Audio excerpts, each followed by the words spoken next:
तो आज मैं आपके लिए एक मोस्ट इंपोर्टेंट क्वेश्चन लेके आया हूं और वो क्या है आपका डायमेंशन की हेल्प से किसी फॉर्मूले को ड्राइव करना, डिड्यूस करना। ठीक है ना, डायमेंशन की हेल्प से किसी फॉर्मूले को डिड्यूस करना।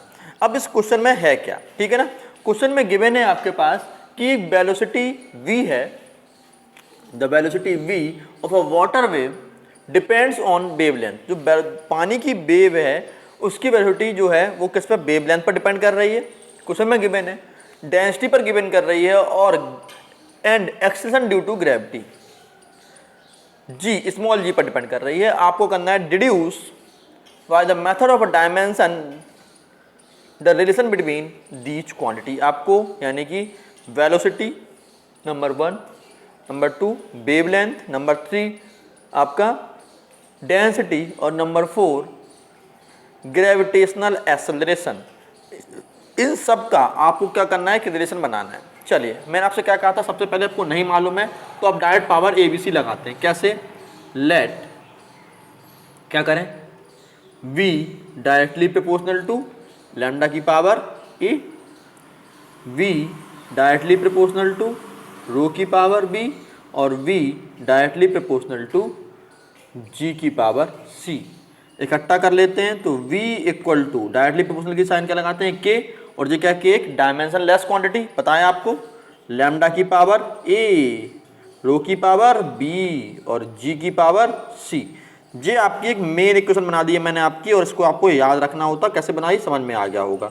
कैसे? जो गिवन है सबको लेट कर लो, लेट V की power V directly proportional to wavelength की पावर A, हमें नहीं मालूम कितनी होगी, बस पावर A है, कुछ भी हो सकती है। V directly proportional to density की पावर V, ठीक है सर, और V directly proportional to G की power C। Directly proportional sign हटाएंगे तो क्या कर देंगे, कांस्टेंट कर देंगे, और K क्या है, एक K है आपका एक डायमेंशन लेस क्वांटिटी। कैसी क्वांटिटी है? Dimension less quantity. ध्यान रखना, K कैसी क्वांटिटी है, डायमेंशन लेस क्वांटिटी। अब क्या करते हैं, अब सर हम करते हैं सबकी डायमेंशन लिख लेते हैं। जैसे कि वेलोसिटी की डायमेंशन क्या होती है, वेलोसिटी की डायमेंशन होती है, मैं यहाँ लिख देता हूँ आपके लिए, वेलोसिटी डायमेंशन होती है, वेलोसिटी स्पीड दोनों सेम डायमेंशन है, याद आया, और speed equal to distance upon time, और velocity equal to displacement upon time, यानी कि L T की पावर -1। डन। वेवलेंथ, लेंथ कोई भी हो, डायमेंशन क्या होगी, L, ठीक है ना। डेंसिटी रो, डेंसिटी क्या होता है, मास अपॉन वॉल्यूम, तो मास के लिए m और वॉल्यूम के लिए पावर 3, और जब पावर ऊपर जाएगी तो -3। डन।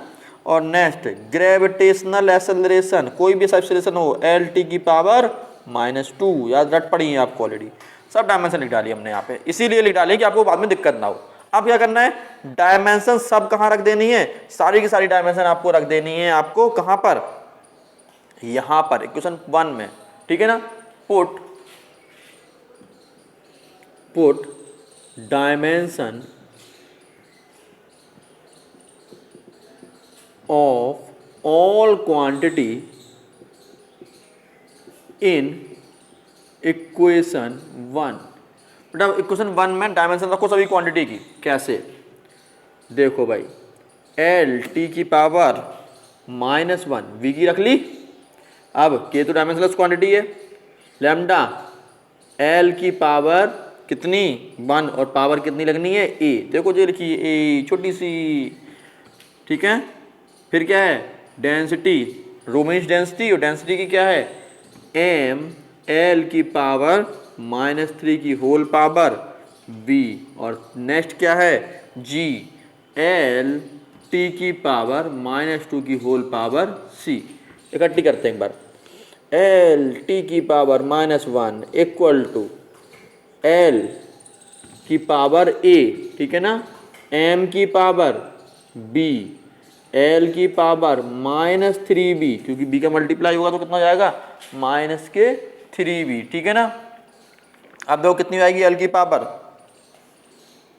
L की पावर हो जाएगी आपके पास C, देखो यहाँ से C की मल्टीप्लाई L के पास C, और T की पावर -2C।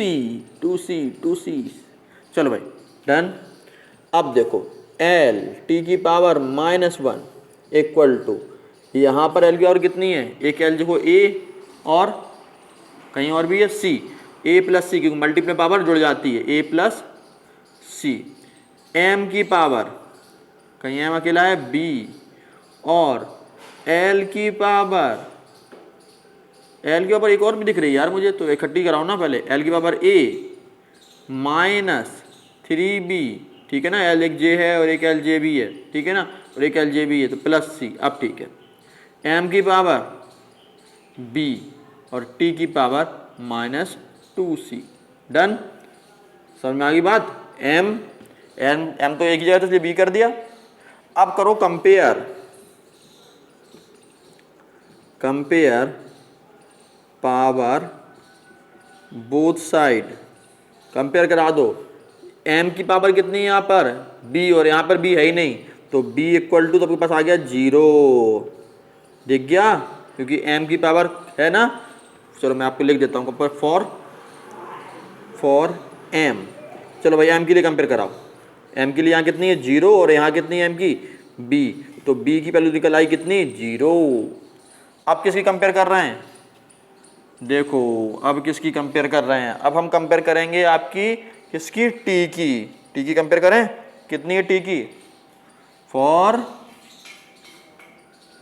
टी, तो टी की कितनी है यहाँ पर -1, और यहाँ पे कितनी है -2c, कट गया, c इक्वल टू कितना निकला 1/2, ब्रैकेट में 1, c की वैल्यू निकल आई।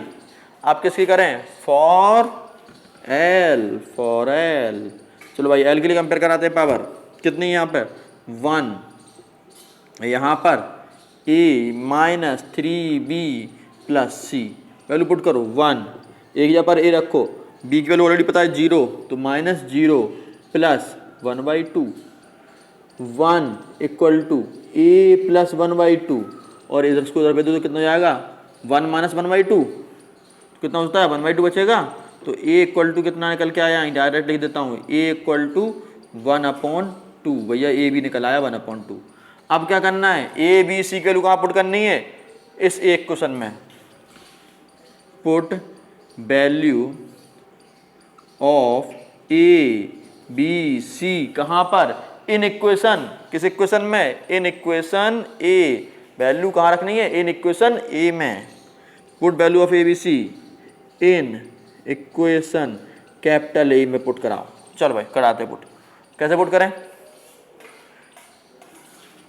v इक्वल टू के लैम्डा की पावर 1/2, कितनी लिखी है a, और एक वैल्यू कितनी है 1/2। नेक्स्ट रो की पावर 0, किसी की पावर 0 होती है, वैल्यू कितनी होती है 1 होती है, ठीक है ना, रो की पावर 0, और नेक्स्ट कितना है g की पावर v 1/2 है। देखो कैसे दिख रही है 1/2, यहाँ देखो ये 1/2 लिखी हुई है, c इक्वल टू 1/2 और c लिखा है, तो v इक्वल टू कितने आया के अंडर रूट लैम्डा जी, ये आपका आंसर हो गया, और ये आपका मोस्ट इंपोर्टेंट क्वेश्चन था, आपके केवी वगैरह के एग्जाम में पक्का आता है, ठीक है ना। समझ में आ गई बात, एकदम बहुत ही तरह समझ में आ गई होगी, और समझ में आ गई तो क्या करना है, लाइक शेयर करना भी है और कराना भी है, ठीक है ना। जब शेयर हो जाएगा तो सब्सक्राइब तुम कर ही लोगे, तो फिर क्या करना है, सब्सक्राइब करना है। मिलते हैं नेक्स्ट वीडियो में, तब तक के लिए गुड बाय बच्चों।